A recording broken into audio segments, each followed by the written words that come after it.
Hey guys, it's Technology Freak. So, I was going to talk about something else. Yeah, I know.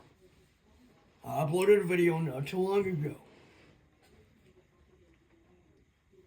But looking back at my braille access thing, a tutorial thing that I did for when it comes to Apple's braille access, there's some things to really think about. Like, for example, there are different kinds of note takers. The basic note takers and the more high end note takers. There's one note taker that is actually classified as a computer, the BT Speak. And I don't have one, mind you, but there are people that follow me on Mastodon. There's one person that follows me on Mastodon that is part of Blizzard Technologies that I'm thinking, when I was thinking about, when I was thinking about getting the Orbit Speak Plus, I had some things coming to my mind. Like, first of all, is it ideal? Yes, if you're wanting to do the basic stuff. If you're wanting a book reader and an internet radio application, a podcast application, a phone book application, essentially, and what other related stuff there is, then if you don't want all the bells and whistles of Linux and all that stuff, just use the Orbit Speak Plus. However, if you want the convenience of a computer that is inside of a braille note taker, then get the BT Speak. Like I said, I don't have a BT Speak. Some of you guys do have one. I know that there's one person in particular that does. I was planning on maybe getting one for around this time.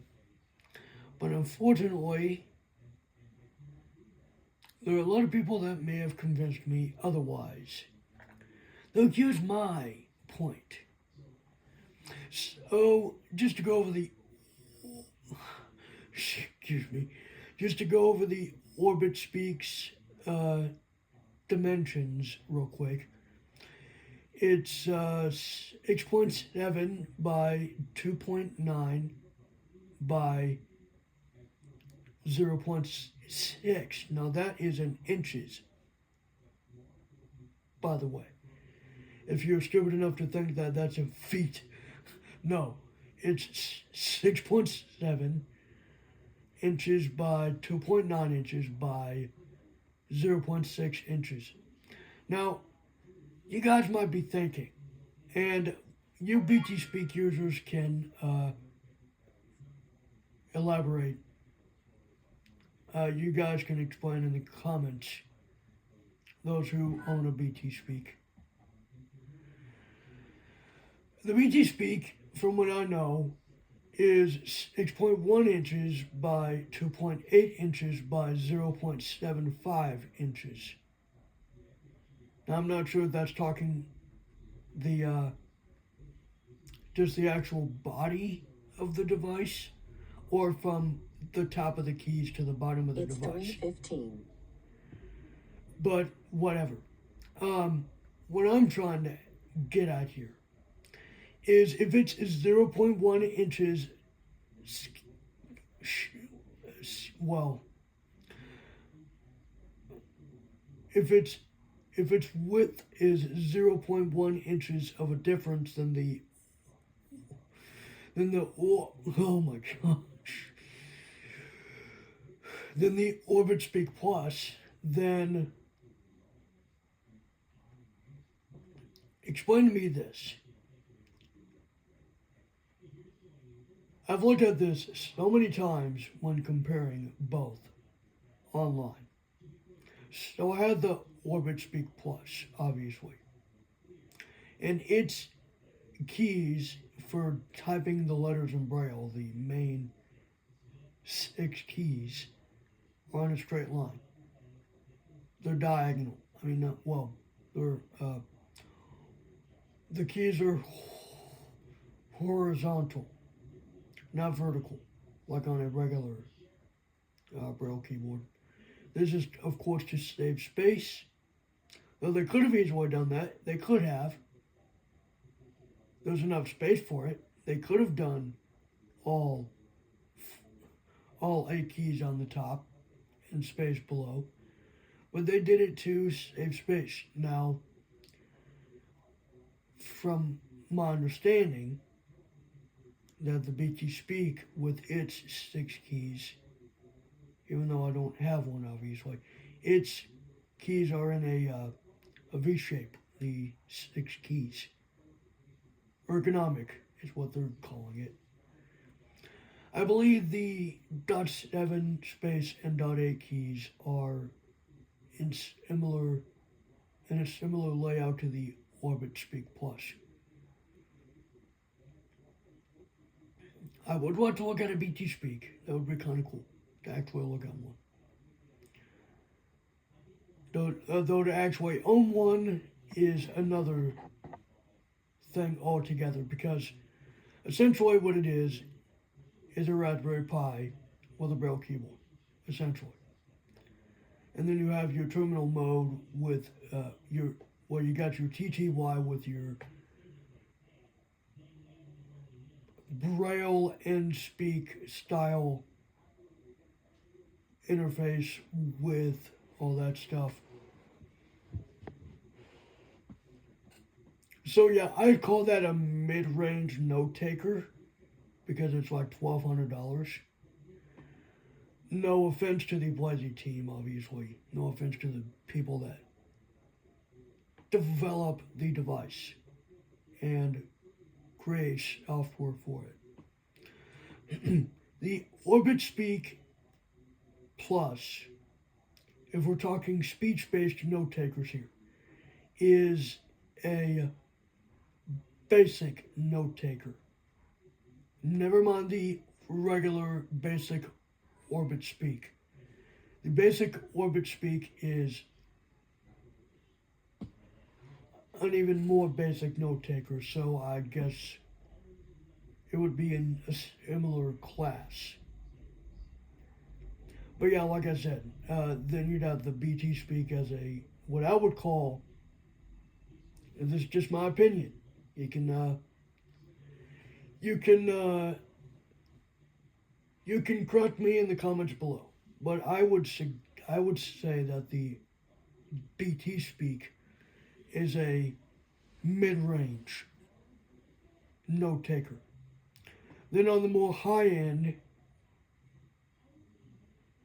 stuff like the Braille Note Touch Plus and Braille Sense 6 are the high-end note takers.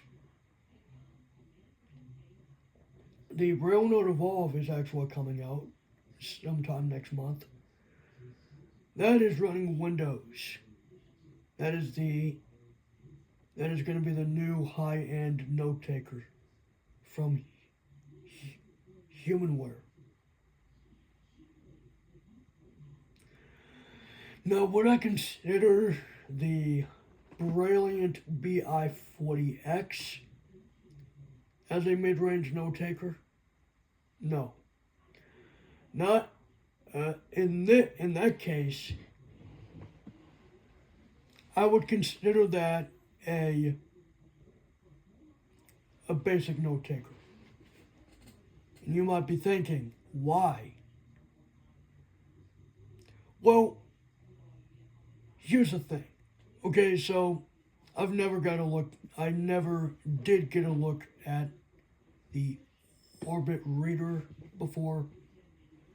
I know a few people that have it. Not in person, but I know a few people online, or at least one or two people online that have either experienced using one. Oh, yeah. Experienced using an Orbit Reader or its plus counterpart. I guess this can go into different categories as well. This could go into a rabbit hole of different things. So as far as like 20 cell braille displays, the smart braille displays are considered, I would assume, basic note takers. Yes, even the Braille Emotion 40, I would consider that a basic Braille note taker. It even says it's a basic Braille note taker in its manual. Well, actually, no, it doesn't, but it starts out as a note taker and it goes into a Braille display mode. Those Braille displays before it, like the Braille 40 and the Q Braille XL, are what I would basically say basic Braille note takers. So I guess in this sense it can go in a lot of different directions. This is just my opinion. You guys can comment down below if you think otherwise. So I'm just trying to reiterate that. It is my opinion.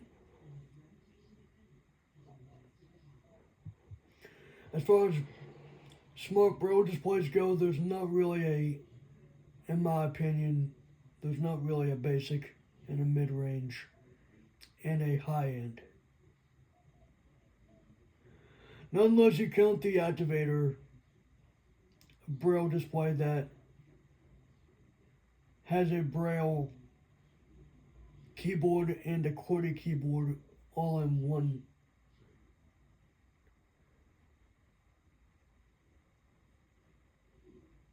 I consider that a mid-range. That's the only one I could probably think of.